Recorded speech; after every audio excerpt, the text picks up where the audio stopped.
In this episode, I'm trying to create a function block that can produce a ramp function for your projects.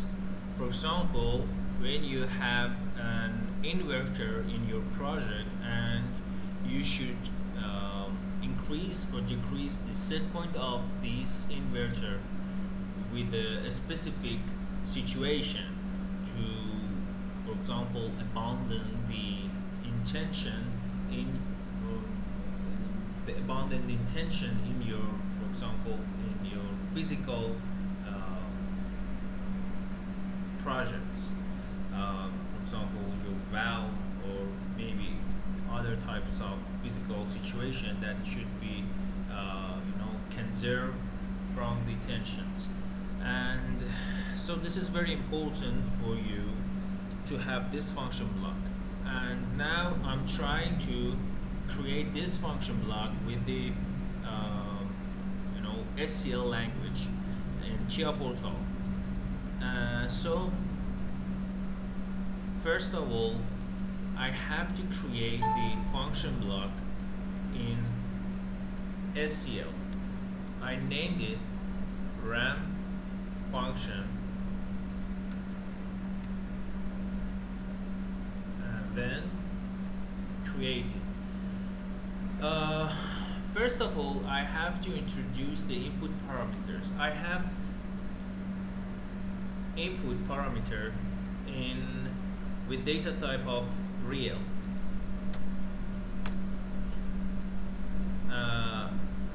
I choose this box and try to lower it to create other real types. And second of all, I have to introduce the rate of increasing of the input, and I name it up rate in real, and on the other hand down rate in real data type. And I have the time of increasing on decreasing of the input with name of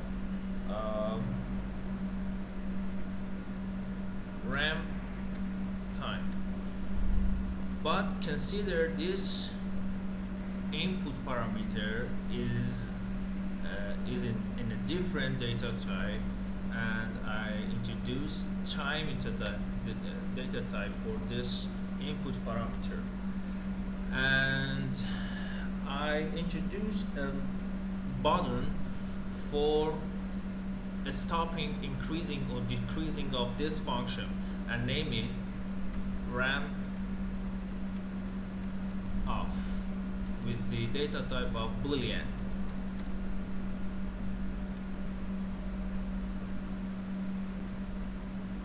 And on the other hand, I have to produce the output of the function block with name of output in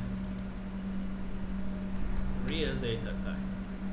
So now I start to programming this function block with the help of language of SCL. To produce this function block, I have to introduce you to the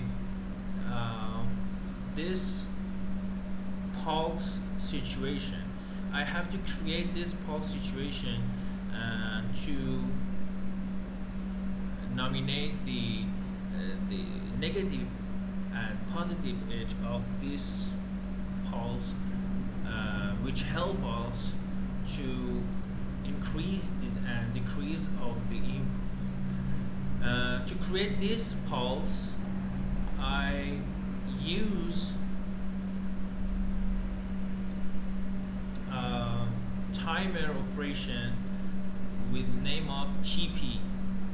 I drag it to the program and drop it on the first line of the program, and I specify the data block of multi-instance. The point of this is you have to specify a multi-instance to your data type, because you are trying to use a data type a data type of the function block. And if you want to not a confliction between these data types, you have to introduce your timer with multi-instance data type. When I choose button, you see that in the static parameters you are having a multi-instance data type with the data type of TP time, and this creates automatically because of you are using multi-instance data type of the timer. First of all, after that, you should have memory to start your timer, and I named this memory with test with data type of boolean. And if you, because the first time you use this memory in a static parameter, it has the value of 0, and to start the timer in input parameter you have used not of this memory, so I use not hashtag test. And on the other hand, you have to use this PT, which is your time of the pulse duration, with the ramp function. You know that timer is in this part is 1, and for one scan cycle should be 0. So I use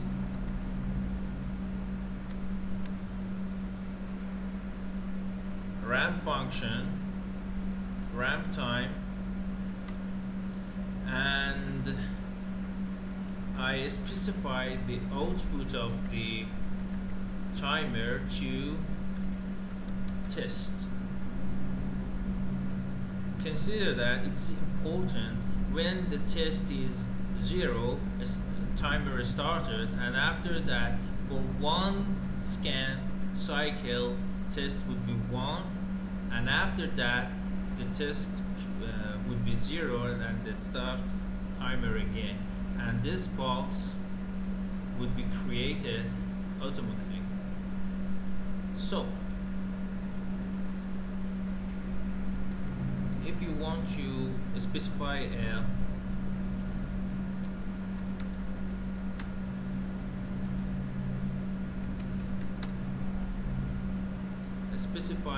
value to the ET, you have to create a memory in a static mode and introduce them to the. So in line 5,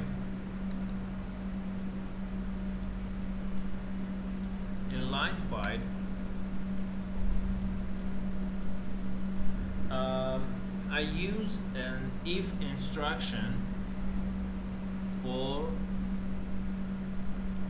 my programming in SQL. I'm trying to use positive edge of this pulse. When positive edge of this pulse triggered, one uprate or downrate should be added or minuses of the input. So I use a memory in a static mode to create the positive edge.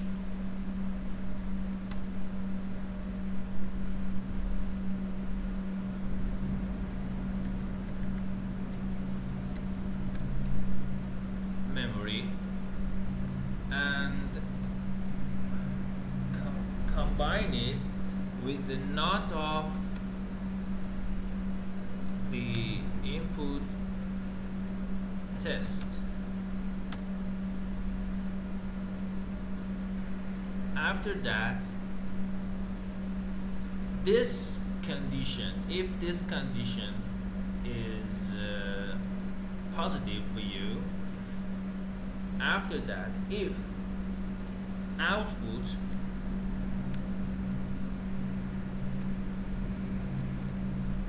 is lower than the set point,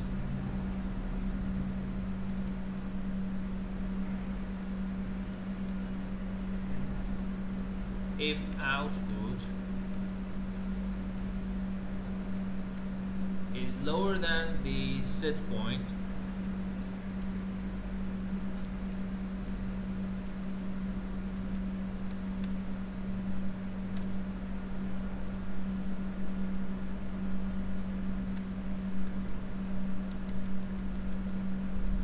set point or your input. I introduce set point as a input, then this program should increase the output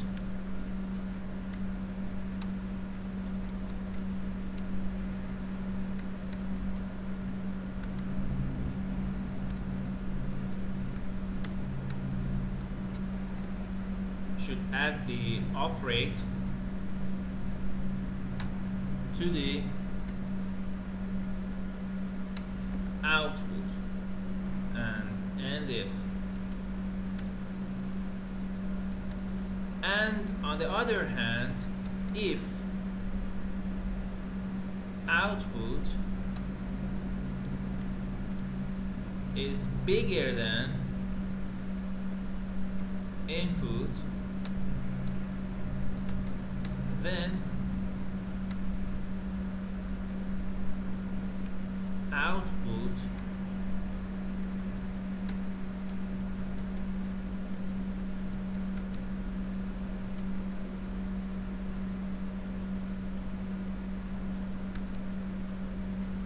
should be decreased by the downgrade.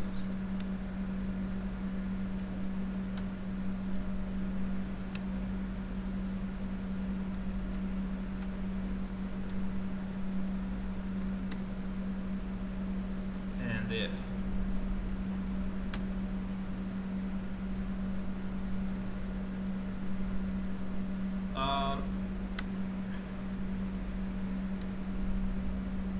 this function would be help you to create the function block of the ramp function. There are one part to stop the ramp function automatically by by the button of ramp off, which I already create the input parameter in the field of input. So if ramp off trigger, then output should be equal to input during the processes and if. So I save the project, and after that I try to call this function in my OB1 cycle. So